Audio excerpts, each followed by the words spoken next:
नमस्कार प्रिय विद्यार्थियों।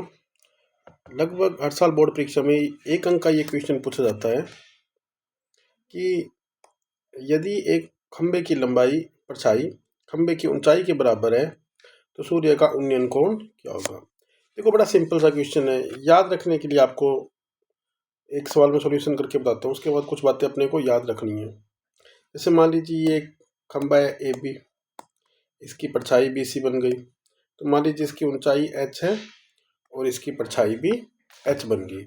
हम मानते हैं सूर्य का जो उन्नयन कोण है वो थीटा है, तो हम जानते हैं tan थीटा जो होगा वो लंबवताकरण के यानी कि 1 के, हम जानते हैं कि tan थीटा 1 है, इसका मतलब थीटा का मान किसके बराबर होगा, 45 डिग्री के बराबर। मतलब यदि सूर्य की परछाई लंबाई के बराबर है तो जो सूर्य का उन्नयन कोण होगा वो 45 डिग्री का होगा। इसी तरह अपने को याद रखना है कि यदि अगर परछाई ऊंचाई के बराबर है, यदि परछाई है वो ऊंचाई के बराबर है तो जो उन्नयन कोण होगा वो 45 डिग्री का होगा। अगर परछाई ऊंचाई का √3 गुना है तो उन्नयन कोण 30 डिग्री का होगा।